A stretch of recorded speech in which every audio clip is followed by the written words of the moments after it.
Hello everyone, you are warmly welcome to Saman Yapa YouTube channel. This is your favorite program, දවසකට වතාවක් කතාවට රටාවක්. අද දවසේ පාඩමින් අපි කතා කරන්නේ මෙන්න මේ වාගේ දේවල්. හේතුවක් නැතුව මට බනින්න එපා.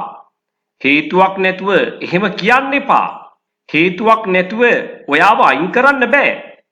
හේතුවක් නැතුව එහෙම කාටවත් කියන්න බෑ. මෙන්න මේ වාගේ අදහස් එදිනෙදා කතා බහේදී අපිට කියන්න සිද්ධ වෙනවා. මේක ඉංග්‍රීසියෙන් කොහොමද කියන්නේ කියන එකයි අද දවසේදී අපි සාකච්ඡා කරන්නේ. එහෙමනම් සුපුරුදු විදියටම පාඩමේ මුල ඉඳන් අවසානයේ දක්වා රැඳී ඉන්න ඔයාට මේ සියල්ල හොඳින් ඉගෙන ගන්න පුළුවන්. මම එහෙම කියන්නේ හේතුවක් නැතුව නෙවෙයි. දින 45 ඉංග්‍රීසි කතා කිරීමේ නේවාසික පුහුණු පාඨමාලාවේ දෙවනි කණ්ඩායම අපි මේ දවස්වල ඇතුළත් කර ගන්නවා.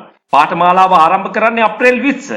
බඳවා ගැනීම සීමිත බැවින් ඔයා දැන්ම තිරේ දිස් වෙන අංකයට WhatsApp පණිවිඩයක් යොමු කරන්න. හේතුවක් නැතුව මට බනින්න එපා. හේතුවක් නැතිව අපි මේ සම්බන්ධව කලින් පාඩමකදී සාකච්ඡා කරලා තියෙනවා. හේතුවක් නැතුව කියන්නේ අපි භාවිතා කරන එක ෆ්‍රේස් එකක් තමයි without any reason. Without any reason. අද දවසේදී මම යොදාගන්නේ මෙන්න මේ කියන ෆ්‍රේස් එක. Without a cause.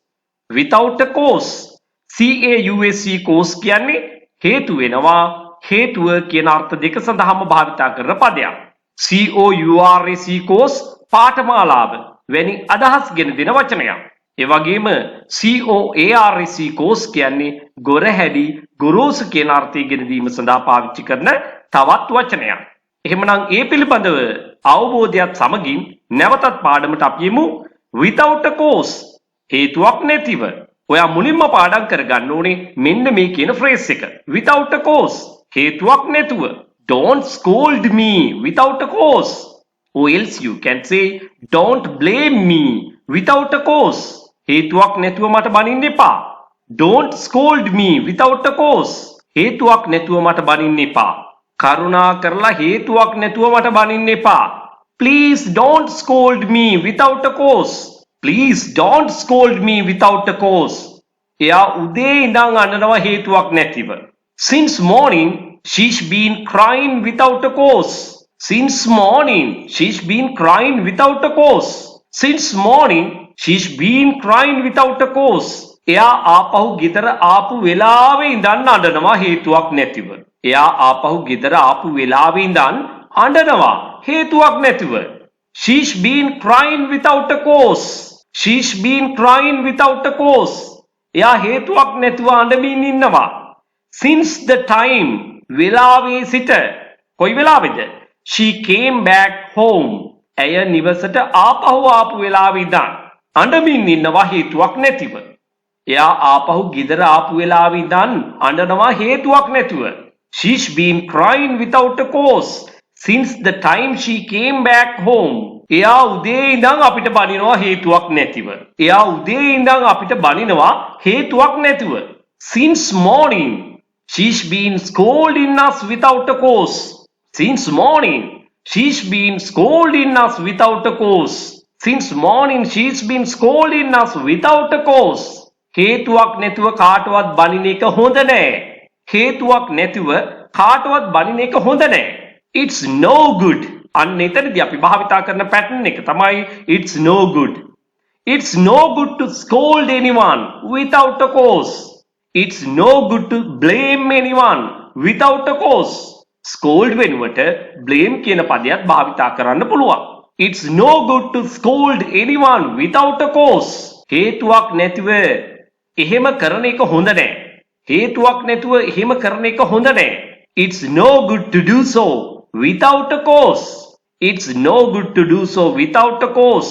හේතුවක් නැතිව එහෙම කියන එක හොඳ නෑ. හේතුවක් නැතුව එහෙම කියන එක හොඳ නෑ. It's no good to say so without a cause. It's no good to say so without a cause. හේතුවක් නැතුව එහෙම කියන එක සාධාරණ නෑ. හේතුවක් නැතුව එහෙම කියන එක සාධාරණ නෑ. It's not fair. සාධාරණයි කියන්නේ අපි භාවිතා කරන පදය fair. පොළ සල්පිල කියන්නත් අපි fair කියනවා. පැහැපත් ඒ වගේම සාධාරණයි කියන්න පාවිච්චි කරන්නේ FAIR ම තමයි. හේතුවක් නැතුව එහෙම කියන එක සාධාරණ නෑ. It's not fair to say so without a cause. It's not fair to say so without a cause.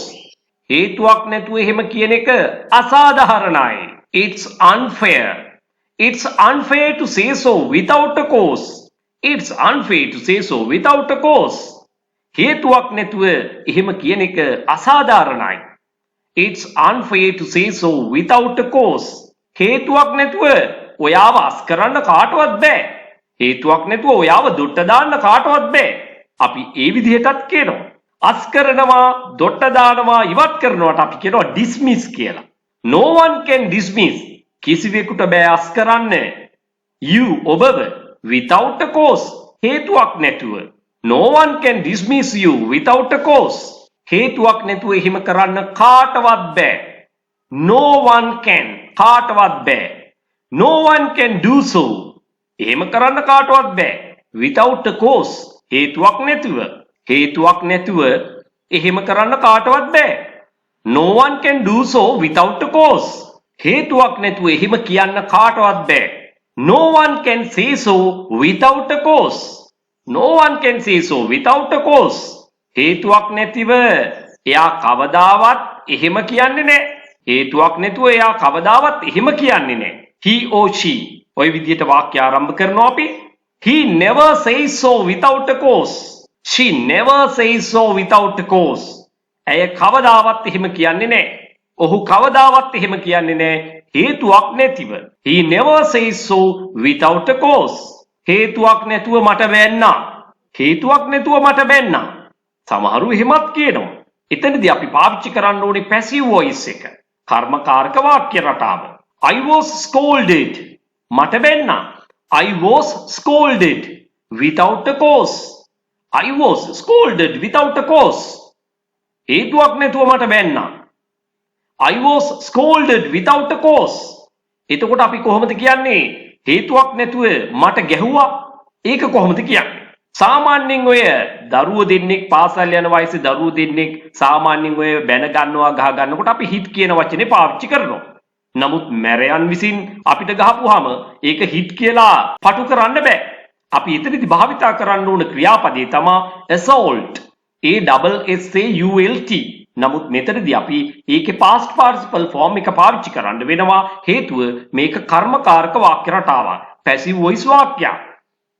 I was hit, or else you should say I was assaulted without a cause. මට පහර දුන්නා. මට ගුටි බැට දුන්නා හේතුවක් නැතුව. I was assaulted without a cause. හේතුවක් නැතුව ඔයාට දඩ ගැහුවා කියන එක මට විශ්වාස කරන්න බෑ. හේතුවක් නැතුව ඔයාට දඩ ගැහුවා කියන එක මට විශ්වාස කරන්න බෑ. මට විශ්වාස කරන්න බෑ. I can't believe that. එනම් මොකක්ද? ඔයාට දඩ ගැහුවා. දැන් ඔයාටයි ඒක උනේ. එතකොට මේක passive voice වාක්‍ය රටාවෙන් කියන්න ඕනේ. දඩ ගහනවට කියනවා අපි fine කියලා. දඩේට කියන්නේත් fine, කදිමයි හොඳයි කියන්නේත් fine. එහෙමනම් මෙතනදී අපි past participle form එක පාවිච්චි කරලා find කියලා ලියනවා. I can't believe that you were fined without a cause. I can't believe that you were fined without a cause. හේතුවක් නැතුව ඔයාට දඩ ගැහුවා කියන එක මට විශ්වාස කරන්න බෑ. I can't believe that you were fined without a cause. හේතුවක් නැතුව ඔයාට බැන්නා කියන එක මට විශ්වාස කරන්න බෑ. හේතුවක් නැතුව ඔයාට බැන්නා කියන එක මට විශ්වාස කරන්න බෑ. I can't believe that you were scolded without a cause. I can't believe that you were scolded without a cause. හේතුවක් නැතුව ඔයාට ගැහුවා කියන එක මට විශ්වාස කරන්න බෑ. I can't believe that you were assaulted without a cause.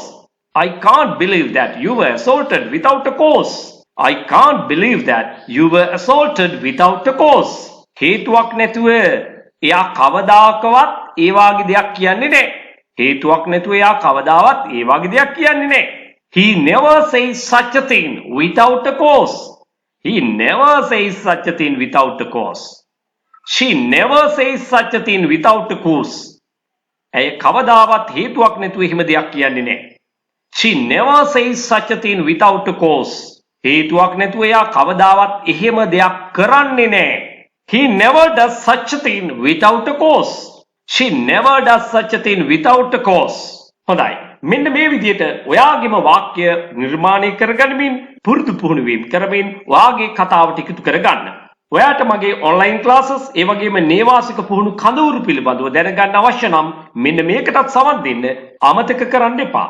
පාසල් යන දරුවන්ට උසස් අධ්‍යාපන කටයුතු වල නිරත වෙලා ඉන්න අයට, රැකියාවල නිරත අයට, ඒ වගේම රැකියාව බලාපොරොත්තු වෙමින් සිටින අයට, එහෙමත් නැත්නම් විභාග ප්‍රතිඵල බලාපොරොත්තු වෙමින් සිටින කෙනෙක් වෙන්න පුළුවන්. ඔයාගේ දැනුමට ගැලපෙන විදියට කණ්ඩායමකට එකතු වෙන්න පුළුවන්. එහෙම නැත්නම් තනි පුජ්‍යල පන්තියක් සංවිධානය කරගන්නට පුළුවන්. මේ සියලුම පන්ති දෙආකාරයකට පැවැත්වෙනවා. ඔන්ලයින් ක්ලාසස් ලෙසත්, නේවාසික පුහුණු කඳවුරු ලෙසත්. විශේෂයෙන්ම පාසල් යන දුවලා පුතාලට නම් ඔවුන්ගේ නිවාඩු කාලවලදී මේ නේවාසික පුහුණු කඳවුරු සඳහා සහභාගී වෙන්න පුළුවන්. සාමාන්‍ය පෙළ විභාගයෙන් පසුව, එහෙම නැත්නම් උසස් පෙළ විභාගයෙන් පසුව ප්‍රතිඵල බලාපොරොත්තු වෙමින් ඉන්න සිසුන්ට දින 45 නේවාසික කඳවුර සඳහා අනිවාර්යයෙන්ම සහභාගී වෙන්න පුළුවන්. ඒ වගේම වැඩිහිටියෙක් වෙන්න පුළුවන්, රැකියාවක් බලාපොරොත්තු වෙමින් ඉන්න කෙනෙක් වෙන්න පුළුවන්. මෙකී නොකී ඕනෑම කෙනෙකුට ඉංග්‍රීසි භාෂාව ව්‍යාකරණානුකූලව ඉගෙන ගන්න ගම චතුර ලෙස ඉංග්‍රීසි කතා කිරීමට අවශ්‍ය නම් ඔවුන්ට නේවාසික කඳවුරු සඳහා සහභාගී වෙන්නට පුළුවන්. ඔබ මේ සම්බන්ධව උනන්දුවක් දක්වන්නේ නම් ඔබගේ අවශ්‍යතාවය පැහැදිලි කරමින් 071 011 22 62ට දැන්ම WhatsApp voice message එකක් යොමු කරන්න.